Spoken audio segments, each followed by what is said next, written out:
And we're back, folks. Another edition of the Michigan Recruiting Insider. First episode of the new year. And I know people are wondering, well, how can you have an episode? How can you talk recruiting when there's still uncertainty around the head coach? We're going to figure it out. They still are recruiting. They're still bringing visitors in. There's still prospects who are on the cusp of making decisions that they're still actively trying to, convince to come this way. So we will break that down with you over the course of this episode. As I always say, if you like this podcast, if you like this YouTube program, be sure to like it. Be sure to subscribe to it. Be sure to tell all your friends about it.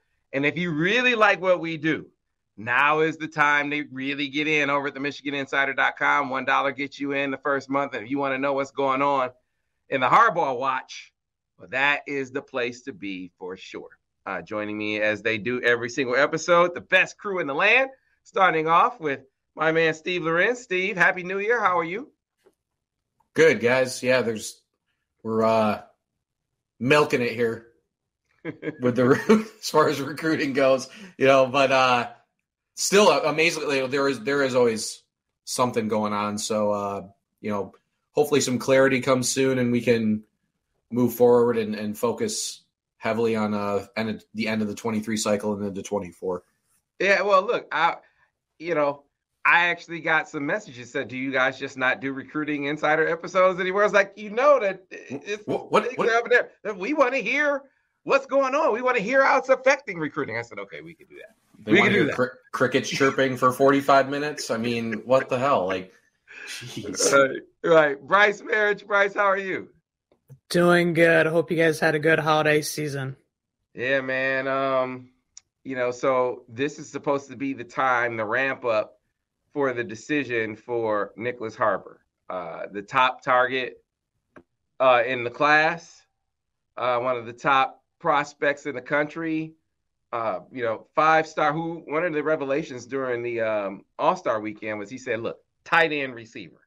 Like he is, his vision is clear. It's not pure receiver anymore, but definitely not defense. We've talked about that for a long time now.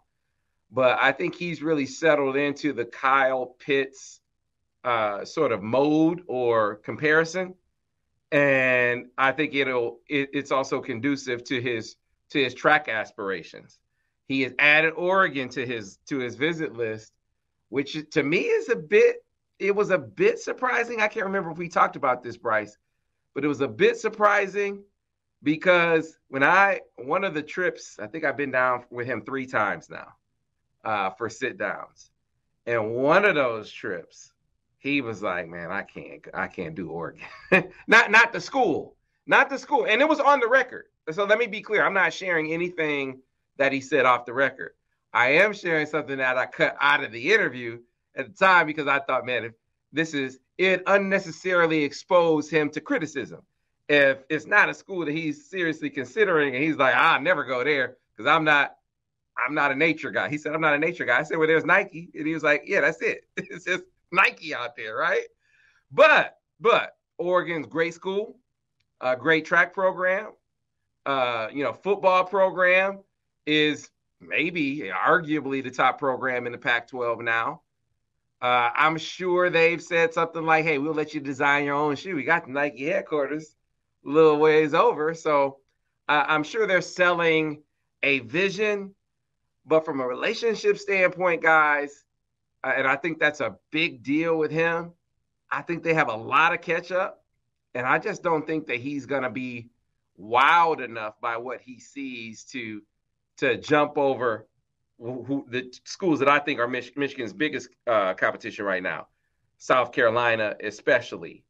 Maryland somewhat as the home school, but mainly South Carolina, I think has come up in a huge way and presented a real stiff challenge for Michigan. Meanwhile, with Michigan, even with all the buzz about the other schools, I was thinking that Michigan was out front. Now, with the uncertainty around Harbaugh, as much as they've done an admirable job of making their pursuit at this point, because I was talking to Pam Fish, his track coach, Michigan alum, and she said, they're making it about Michigan, the school, and not about the coach.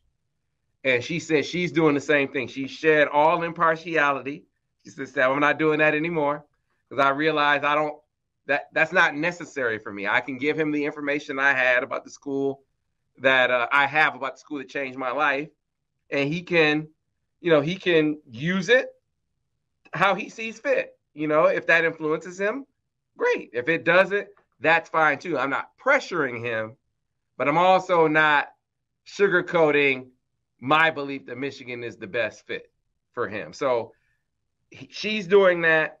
She said, Ron Bellamy is doing a great job, and he's making it about Michigan. But Steve, look, I don't care who the recruit is. I don't care, how broad his criteria. When there's a question about who the head coach is going to be, I just think it's impossible that doesn't affect things at least some. Yeah, I mean, there's I think zero chance, right?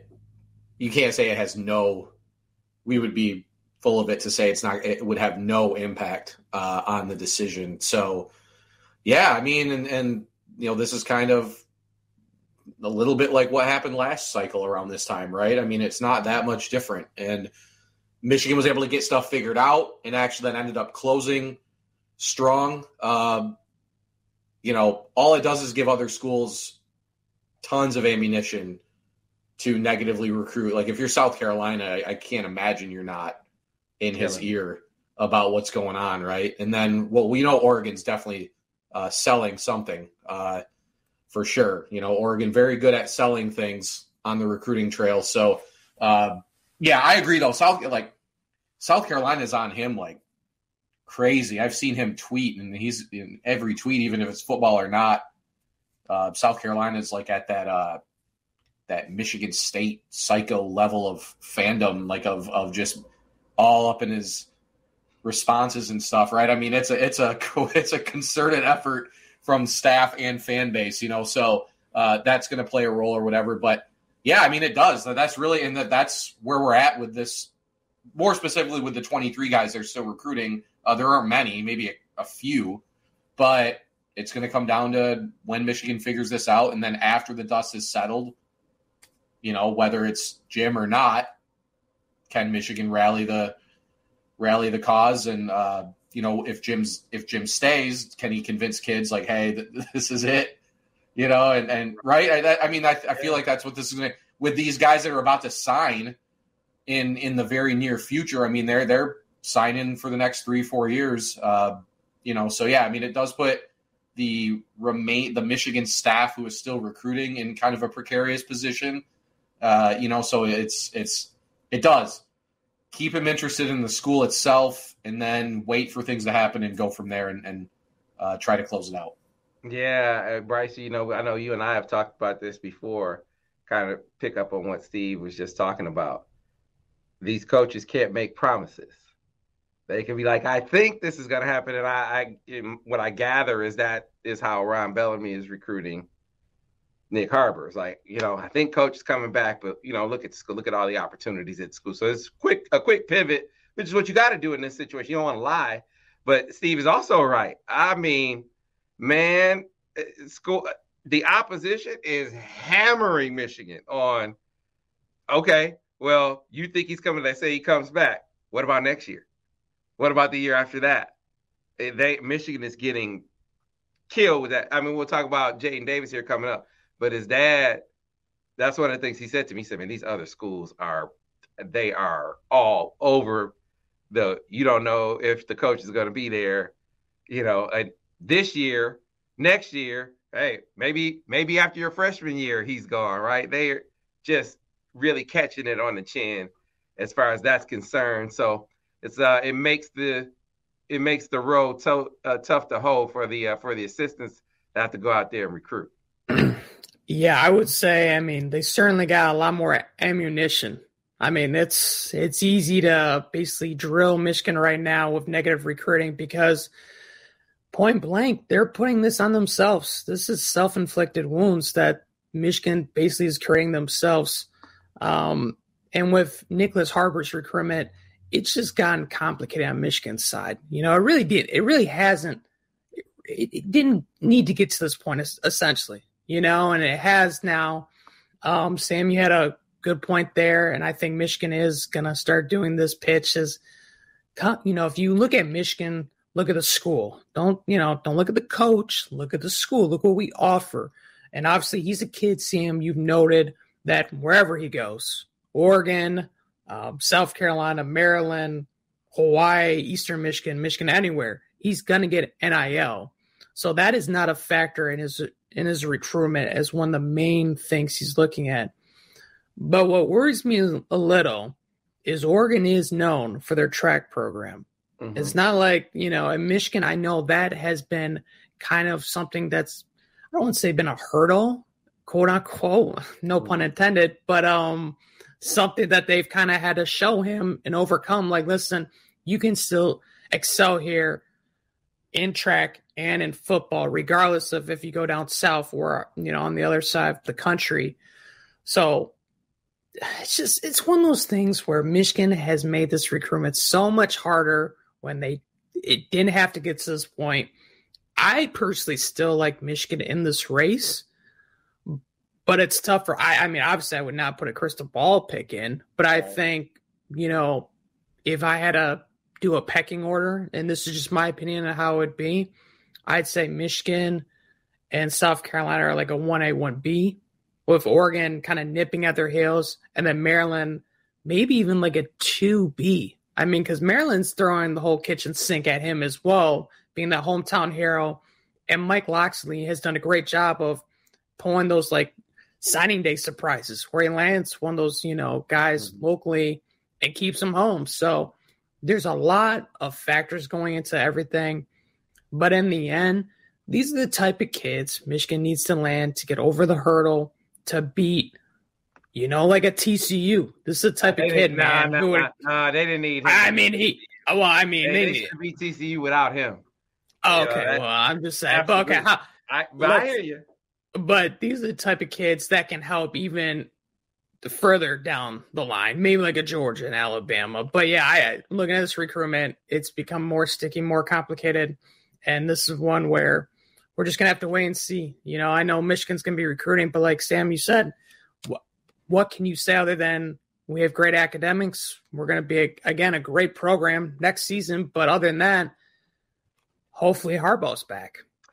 Yeah, that's what's giving me pause. Like I said, I've had Michigan out front for a while, and admittedly, it's hard for me to stick with that. All things being equal, like let's say that they got Jim's contract done today. I think, okay, you had an opportunity to get in front of him in an in-home and try to make him feel comfortable that, you're going to be around.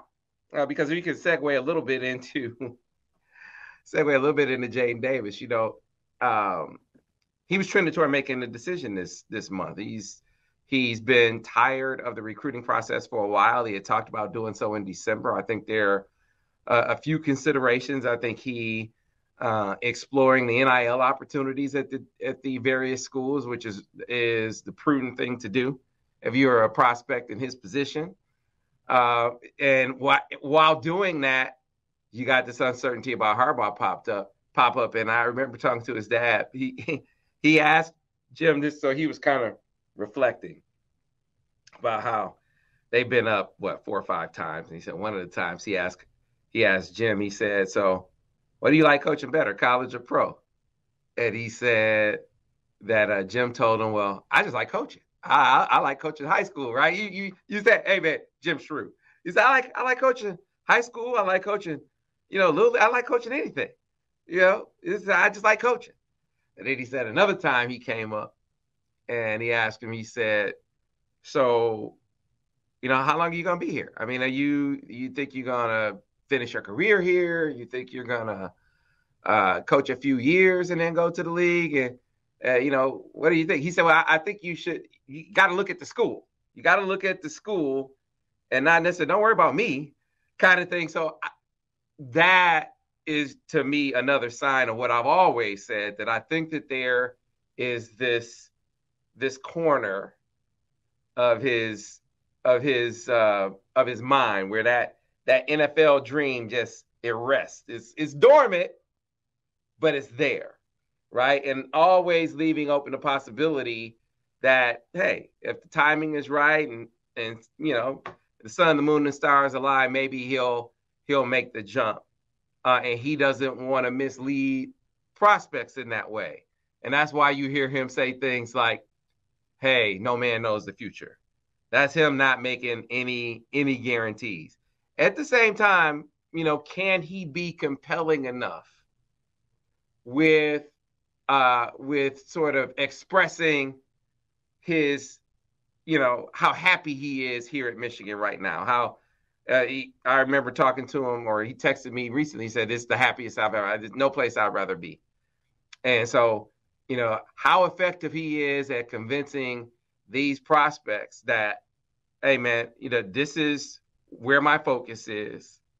I'm not seeking the NFL opportunity. Just so happens that, in some instances now they're knocking on my door. If he's effective enough at convincing them of that might appease some. In the case of Jadyn Davis, man, if I had to say right now, I would bet on him not making a decision this month. I would bet on him delaying it some because, frankly, Steve, it's not like he has to make a decision this month, right? I mean, he's a 24 prospect. He could go into the spring. And remember, initially he was going to decide in the summer. So the reason he sped it up or is speeding it up is because he was getting tired of the process. If Michigan is the school that he really wants, and it is my opinion, I want to stress that, my opinion that Michigan is the leader, he can't afford to wait to let whatever is going to happen at Michigan happen and then make his decision after that. Yeah, absolutely. And it's always kind of a fine balance between making the patient, the thinking hard about making the decision, but then also getting blown up and recruited like crazy by how many coaches for how long, right? I mean, yeah, was only a junior this season, but I mean, some of these guys of his caliber have been recruited for a couple calendar years about at this point, so it does get a little stressful. If anything, I think we'd all agree a delay is tangible evidence that Michigan's situation is hurting them on the recruiting trail, right? Whether he ends up at Michigan or not at the end of the day, a delay of any kind doesn't mean he's not going to choose Michigan. Just it means that the uncertainty is undoubtedly hurting them with some of the top guys on their board in multiple classes. So, I mean, like, we say only Michigan, seems to be another situation where it'll just come down to what Jim decides, particularly at quarterback. Again, Jim is the draw for quarterbacks prospects, right? I mean, we see what he's done with McCarthy. He's got the long history that we all are well aware of. He's really the kind of, I would assume, more of the primary recruiter with the quarterback types. We know he was with JJ, with some other guys back throughout the process. So, yeah, I really think it would be tangible evidence that this is not going to help Michigan's cause with some of their top guys, if not all of them, until this gets resolved. Yeah, because this was such and is, I shouldn't say was like they won't get him, but I mean, to be able to lock up a quarterback early in the cycle is so huge. That's how you build a class, right? I mean, you get a class catalyst or lure, and there's no bigger catalyst or lure than a quarterback, and have him help you recruit the rest of the class, especially if he's a guy who, he's really about that. He's really about trying to recruit other guys. And that's Jadyn Davis. You remember he was on campus. I remember that weekend he told Brian Robinson, "You want to play with me, not against me," kind of thing. I mean, so he was already kind of pseudo starting without even being in the class yet. It's just, man, if they can get him in the fold now, that can go a long way towards making 24 a rebound class rankings wise. Yeah, I mean, obviously. And the other thing is, look at the school he's at right now, Providence Day, which is loaded with talent, So you're talking about a guy like Brian Robinson. Well, how about guys he sees in the hallways every day? Mm-hmm. I mean, there is just, Michigan hasn't had that flag carrier, like you said, Sam, for a couple cycles. And I do think, this is just my personal opinion on it, I do think it affects a recruiting class. I mean, look at the job JJ did during COVID, during Michigan going 2-4, and how big a role he played in helping Michigan land some of these guys like a Donovan Edwards, Yeah, man, this is just another recruitment that Michigan is shooting themselves in the foot. That's just how it's going right now with recruiting. There's you go 25-3. You beat Ohio State convincingly back-to-back years, and you win the Big Ten. You go to the playoffs, and I don't know why, but we've been doing this podcast, and we've been working together for a while. But I just think of what Steve always says, or what always he used to say of, could you imagine what Michigan recruiting is going to be when they finally beat Ohio State? I always think about that when he would always say that. And I'm like, man, that's going to be crazy. Like, they're going to be destroying recruiting. And it's come to a screeching halt, So this is one of those things where they just need to get this solved one way or the other. I'm in that boat, at least. Like, you're either going to stay or you're not. And we have to keep things moving. And this is one of those recruitments. Unlike Nyckoles, like you said, Sam, he's got time, Jadyn Davis, to where he can wait. But here's the other thing with like Nyckoles recruitment as well. You don't want to give all their schools the opportunity to enter in and then suddenly become a factor. Because right now, Michigan, and we've been saying this for months, who is their competition for Jadyn Davis? But if you leave the door open, you're going to see schools re-enter and suddenly become factors again. Yeah, it's funny you say that as you were sort of talking about Nyckoles Harbor too. It was at one point with Nick Harbor. Of course, we see Oregon jumping in, right? Miami trying to angle for a visit in there. I don't know about that, but the Oregon thing is going to happen. But the more noteworthy thing to me, you had already heard crowing out of South Carolina. I mean, you talk to South Carolina people, it's almost like they think Nyckoles Harbor is committed already. But now you're starting to hear that same kind of confidence from Maryland. Like Maryland, you talk to Maryland folks, they're like, oh, hey, he's a Maryland lean. If his recruitment was the end of the day, he's coming to Maryland. I was like, man, come on. I was like, I mean, lot of confidence, I think, being drawn from, maybe it's inadvertent, maybe it's indirect, but I think it's in part a byproduct.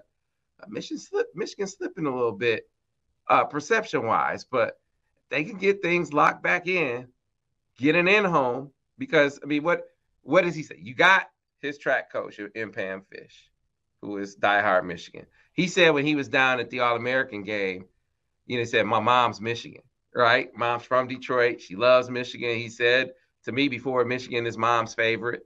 Had a great time up here. I think I mentioned in a recent episode, Dad and Oluwatimi's dad kind of realized they were from the same place. Right. And so they said that linked up, had a little connection there and was, maybe able to, have someone you can lean on and kind of figure out what the experience was like. Just another person to add to the many sort of plugs that Michigan has in that mix. But I just think without certainty at the quarterback position, left yourself really, really vulnerable to losing a guy who would be dynamic in this offense. I mean, it's almost better that he's talking hybrid than just pure wide receiver.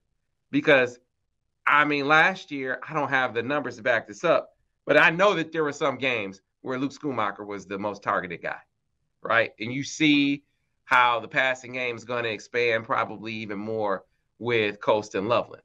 Now, put those two things together, targets and an expanded, passing game, with a dynamic guy at the position. You throw Nyckoles Harbor in that mix, and you're talking about 7 and 10 targets a game, and you're lining them up against linebackers and safeties. Are you kidding me? It could be bananas. No one throws to a tight end as much as Michigan. So they have a great pitch, but they're vulnerable, unfortunately, for them. We'll see how it works out. Don't know what the timeline is going to be for getting this all figured out for Harbaugh, but the sooner the better for them. The best thing that I could offer fans hoping for a quick resolution is The NFL timeline is long. I think that benefits Michigan in that, look, you got a window. You can really kind of glean where his interests are if he doesn't want to move quick, right? Because if you're Michigan, you want to get this done and over with in a timely fashion. I know there's some other factors to look at. I know they're worried about, you're kind of paying attention to what's going on with this NCAA thing, and that is probably factoring into this as well. But from a recruiting standpoint, and they've got to be thinking about that, you want to get this wrapped up as soon as possible. And if you got into it and you realize he didn't, well, there would be a message in that. I don't think that's the case. I think both sides want to get something done quick. From a recruiting perspective, you got to hope that they can do so quick, fast, and in a hurry. Now, here's an interesting question for you, Brice. You got prospects coming on campus. They're going to be asking questions. I mean, that makes for an interesting recruiting weekend that you could kind of point ahead to. I mean, you can show them the diag, and there's a lot of great things. No, I mean, yeah, Sam, I mean, that would be my first question if I took a visit to Michigan is what's happening with the staff, and that's the other thing too, people have to understand is like hypothetically, but let's say Jim Harbaugh leaves for the NFL. Well, who leaves with him? Who does he take? Right. And that might be my main recruiter. So there are a lot of questions they have to figure out and solve. But yeah, Michigan is going to have visitors on campus the next few weekends. Starting this weekend, they're going to have the number one player in the state of Ohio in the 2024 class, Brice Marich, who's been in Michigan several times. He's a cornerback from Cleveland Glenville High School, which might sound familiar because it's the head coach is, the father of Ted Ginn. He's Ted Ginn Sr. So you're thinking that's Ohio State pipeline. Why is this kid even considering Michigan? Well, Michigan, one, has landed a couple kids from Glenville, Willie Henry, Frank Clark. So it's happened before. Yeah, Pierre Woods. Pierre Woods. And two, Klink has a very good connection with the staff down there and just in general, the state of Ohio. He has very good roots and connections as well. And he's been putting in a lot of work in this recruitment. And this is one where I said, Michigan, you went back-to-back against Ohio State. Okay, here's the real recruiting test. Can you pull, because Ohio State fans, I've heard all of them hit me up, say, well, all the Ohio guys, Michigan's landed. They didn't have an offer, so it doesn't count. It's not a win, right? If you land Brice Marich, you beat them. That's the number one guy in the state. So for him to come back during all this uncertainty, I mean, that speaks to the volume of his interests, and he's not the only guy from Ohio coming. Jordan Marshall, a very important, I think, in my opinion, one of the top 5 most important prospects for this upcoming class. And he's from the state of Ohio, hard grinder of a runner, punisher, a guy that when you think of Michigan football and like a Son Haskins, a guy that can take 30 carries a game. And that's just the name of his game. That's who Jordan Marshall is, a top 247 prospect. One of the best, Ohio State, I think Notre Dame, several of the top schools around the country after him. And finally, the third guy I know for a fact that will be coming is Jacob Bowden. Sam, a guy that you're very familiar with. He's from the state of Michigan, Harper Woods, another top 247 prospect. He's an athlete. I think Michigan likes him in the defensive back area, secondary. Great athletic roots and genes. I mean, his dad, he's a Michigan alum who's coached plenty of greats like Brandon Graham, for one. That's one example. And on top of that, Jacob Bowden is great friends with a lot of guys on the team, especially like Will Johnson. So he named a top 5 as well with Michigan, Michigan State, Iowa, Penn State, and Tennessee. Michigan State for a while was trending for Jacob Bowden. Now the crystal balls are swaying back to Michigan. I never put one in, but I've always been kind of, even when they're looking like Michigan State was the favorite, I was a little tempted to jump on that bandwagon. But I like where Michigan sits with those obvious connections at ties. But yeah, those are 3 prospects that are going to be coming up this weekend, and probably having the same question that you, me, Steve, and everyone else is wondering of what's going to happen with Michigan and Jim Harbaugh. Yeah, on the Jacob Oden thing, I can buy that Michigan State was trending very strong for a minute. I have a hard time believing that he was going to wind up there. They were convinced. They were talking about he was a silent commit. That was the word that was coming out there. Maybe he was, but if he was, I'm not surprised that he isn't anymore, right? That was always kind of my point. It's like they might be trending now, but you got to hold on to this dude for a long time. And he has such strong Michigan ties. He grew up such a big Michigan fan, and he has such a strong relationship with Klink. I mean, it's like he calls Klink like an uncle. Like that's. I think Michigan is the strong favorite there, and at this point, based on how things are going, I'd be willing to bet that Iowa is number 2 in that race now. So, and they've done a lot. They've had a lot of Rod Oden's, Jacob's dad. They've had a lot of his players in the past. So they have a lot of respect and admiration for Phil Parker, the defensive coordinator down there. So, I wouldn't call it a slam dunk for Michigan. But I think Michigan is in good shape. Big test, Bryce West, big test. There was a time where Glenville wasn't, lock, stock, and barrel tied into Ohio State. It kind of turned when I was at the workout where Troy Smith threw, and he put on basically a workout. And Lloyd was there watching. He's like, he was honest with him, just not our type of quarterback. Did he come back and burn him, guys? He came back and burned him. Oh, boy. Yeah. He came back and burned him. I remember being there. And he wasn't the guy he didn't really fit Michigan. But the pipeline, that was when the Glenville pipeline was just starting. And because the reason why they were looking at Troy Smith was because they had just gotten Pierre Woods. And they came up and Ted Ginn Jr. was there that day too, but he was a young kid. He was like freshman at that point. And there's just the floodgates from there to Ohio State. Michigan was able to go in and get Frank Clark. Wasn't really an Ohio State guy, one that they missed on. But the difference now is you got a guy with a strong relationship coming in the door with Klink.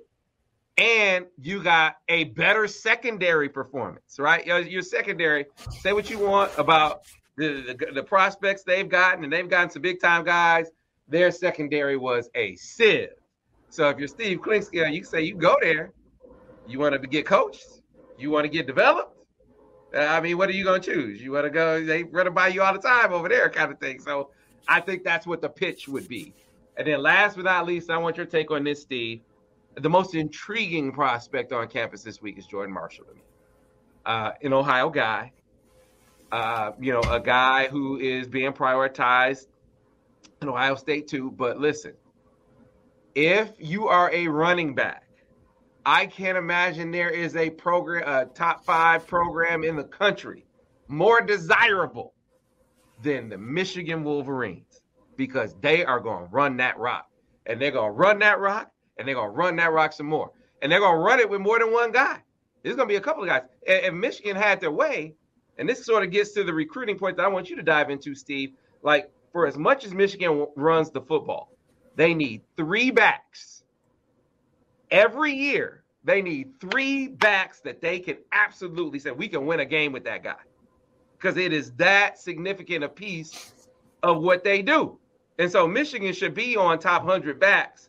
They should get a top 100 back every cycle. That doesn't necessarily mean a 5-star, but you should get a Blake Corum or a Donovan Edwards every year. And you can tell them all that they're going to play.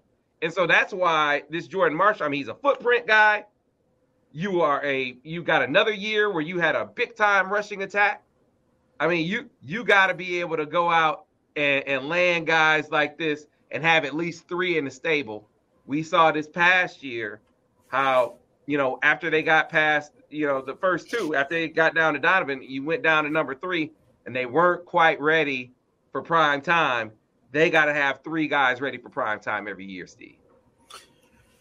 Yeah, both running back and cornerback similar in that, high success at the position, but Michigan also has a need at both spots too. It's not, where Ohio State, if right now potentially if they're saying you could play early, it might be out of like a real just necessity because the last couple of years Ohio State secondary has been terrible, and a lot of the guys they've put in the pros were guys that were, face it, we're probably going to go to the pros no matter where they played their college ball. A lot of them. So, running back, kids should be tearing down the door to play running back at Michigan, right? I mean, not only the usage, but a balance of usage so that when you get to the pros, you're not run into the ground. I mean, that's a big thing Alabama has done, is kind of the school I always think of with that. I mean, that they, would not, you have your bell cow guy, you have your number one guy, but,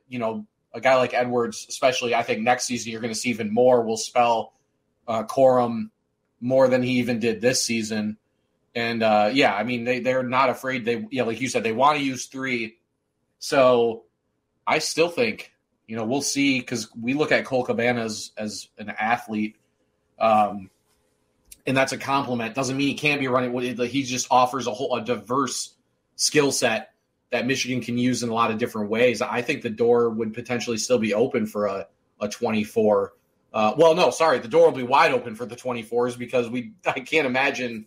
I can see Edwards and Corum being their last season, right? I mean, I think Donovan would be drafted higher than Blake Corum this season if he was able to come out, just as far as future NFL prospects go. So, both those guys, the playing time will be wide open. And so, regardless of who else is recruiting a kid like Jordan Marshall or even Taylor Tatum, the top 100 out of Texas, is another guy. It feels like, Michigan offered. So we're not 100% sure how hard they're recruiting him, but he seems like a natural top target type for them. The kid should be knocking the door down. Michigan's offensive line isn't going anywhere. Quarterback should be in good shape. Again, all this depends on the gym situation still, but either way, running back is the one spot I think where you think we want to see an uptick maybe in the 24 cycle and not just one guy. I think they're capable of getting a couple guys in that cycle that are true Michigan caliber backs. So with Marshall being the number one, right? They've been recruiting him for quite a while. Trying to think of the best way to say, it feels like he's the only one they're really recruiting really hard that they've offered, so far. So, it's clear he's their top guy, and getting him back up on campus with both Corum and Edwards still in the program, a lot for him to see in person and think, I could definitely succeed here in a big way. And the other thing to think about, other schools have great backs. I compare what Michigan has at back as far as like what Ohio State has at receiver, as far as the Michigan's running game is the face of their offense as far as like the flashy part, where with Ohio State, the talk is always about Smith and Jigba, Olave, receiver, right? Mm-hmm. So at Michigan, you will be like not just use a lot or whatever, but you will be like the focal point, not just from the actual usage standpoint, but like from from a stardom standpoint, So that's, I think, another little feather in Michigan's cap that they should be using at running back if they're not already. Yeah, great point, Steve. So, Brice, looking beyond this week, though, there are some other prospects later in the month that are set to come in, right? Yeah, so we're anticipating them having 2 more junior days. This upcoming weekend, I don't think, is technically a junior day for them, but the weekend of the 21st and then also the weekend of the 28th, they're expected to have several guys come in for both those weekends. And I think, honestly, the biggest guy, Sam, that they're going to have the following weekend here is a guy that I don't think we've talked about quite a bit, but we probably should, is Cameron Brandt. That's right. He's a lineman from California, and he's actually in the 2023 class. Mm-hmm. Was originally, I don't know if he still is, but I think Stanford was committed to Stanford. But with David Shaw moving on and then the Cardinals going a different direction there, Michigan has kind of sneak their way into that recruitment. And Mike Elston has done a really good job recruiting him and getting him now up to campus. You know, that was the biggest thing is, can you get this guy to campus? He held off signing in the early period there in December to look at a few schools, mainly Michigan. He is going to be taking this visit to Michigan that following weekend of the 21st. But the thing, and me and Steve talked about this a little before the podcast, is like, all right, so you're getting him up to campus, but how many bodies are you planning on taking along the defensive front there? Because there's also still recruiting from Marist High School in Illinois. Yeah, Jamel Howard. Now, he's a different body type. He's more, he's 6'3", 320, whereas Cameron Brandt, I think, is around 6'3", in the 290 range. So he's more like a Trey Pierce, who they just signed. So it's like, where does he fit up front? But if they're having him come to campus, they obviously still really like him. And a big thing is when we did the signing day special podcast, we talked to Pierce. And what did he tell us, Sam? He said, they're looking at me basically along the whole defensive front edge. He could maybe move to inside, so you don't know. So I think that helps with the numbers and the flexibility there. But he's the guy that people should keep an eye out for, as he's got to make decisions soon, So that's the biggest name. They're going to have some other juniors, obviously, for that weekend. Luke Hamilton, the top 247 offensive lineman commit. He committed after the Ohio State win. He's been rock solid to Michigan since then. He fits to a T1 Michigan likes to do up front with running the ball. Also likely Brian Robinson, a guy we've talked about, top 247 guy from the state of Ohio, edge rusher. Michigan's trending the crystal ball there as well. And there's several other guys as well. But, yeah, I think with Cameron Brandt, that's the most intriguing guy coming up, and we'll see what happens with him. Yeah, man, it's so tough. I mean, all that focus on Nick Harbaugh, you understand why. Big-time talent, 5-star. Jadyn Davis, even though he's a 24, 5-star. But these are two intriguing guys. Jamel Howard, the space eater. In the middle, he's your prototypical, your classic nose guard, 2-gap guy. He'll be a load in the middle for whoever gets him, right? He, upon decommitting from Wisconsin, became a national prospect now. Now, it certainly was looking like a Michigan lean. I think we all have crystal balls then.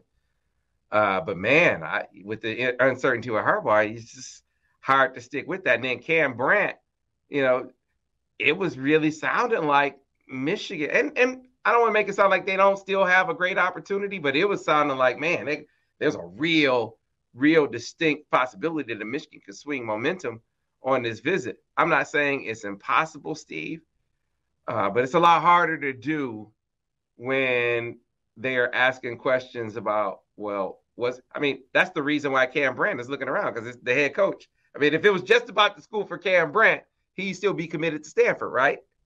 So it's not just about the school for him. That's going to be a hard pitch to make with him. He's looking at the coach as well. So not having that question answered, I think is going to be a factor in where Michigan stands with him. We'll see. We'll keep you covered, every step of the way. So in a nutshell, how is this uncertainty affecting Michigan's recruitment? It's harming it, right? It's fair to say, right? It's harming the recruiting effort at this point, probably elongating the process for Jadyn Davis. Put your standing with Nyckoles Harbaugh in question. I know maybe I was the only one that was thinking this at this point, but I had Michigan out front for Nyckoles Harbaugh, and I'm not so sure anymore. And, Jamel Howard had a crystal ball in. I'm kind of flimsy about that. And Cam Brandt, we know how hard he's considering who the coach is going to be. So, fellas, I mean, it's a tough spot to be in for Michigan. But look, it is what it is. The most important thing at this point, Steve and Brice, is they got to get Jim Harbaugh squared away. It may cost them the timing of it may cost them some recruiting in the short run, And they're gonna have to figure out, if necessary, they have to figure out a way to make up for it in the long run. Hopefully, though, they can get this thing done quickly. That's the main idea. So, anything else, guys, before we get out of here? I did want to say I was not tempted to follow the Michigan State crystal balls for Jacob Oden when they came in. So they came from one direction. We were not going to follow that. We were not going to follow that direction. At least I was not. So, and look, I will say this. Right. I know why they were so confident. Sure. And I will concede that he was probably trending there. Now they were saying silent commit, and it's my rebuttal to that. Reply to that would be, okay, what does that mean? Like, what does that? I mean, I don't think a silent commit would have ever stuck if he ever gave him one, right? So that's just my opinion. But I'm with you, Steve. I understand where you're coming from, man. Yeah, we just didn't want to follow that. So, yeah. Well, folks, look, you asked and we delivered. You wanted a podcast, an episode dedicated to recruiting in the new year and how it's being impacted by the uncertainty with Harbaugh. There you have it. We always shoot you straight. You can never say that we sugarcoat. We don't do that. We give you the real. So that's where things stand right now. If you like this podcast, be sure to rate it. Be sure to review it. Be sure to tell all your friends about it. If you're listening to us, you can tell them they can find it on Google, Stitcher, Spotify, you name it. Doesn't matter. We are there. On YouTube, be sure to like the video. Be sure to subscribe to the channel. That way you'll get a notice every time we do a new episode. But the place to be, the MichiganInsider.com. That is where it all goes down. You know, you separate fact from fiction over there. We give you the real over there, too, with thoroughly vetted information. We don't take message board posts and turn them into stories. We don't do that over there. That's where you need to be. All right, folks? $1 gets you in your first month, and you'll be hooked. And once you're hooked, you got access to Paramount Plus, too, with the cost of your subscription. Cannot beat it. So thanks a lot. We'll see you next time on the next edition of the Michigan Recruiting Insider.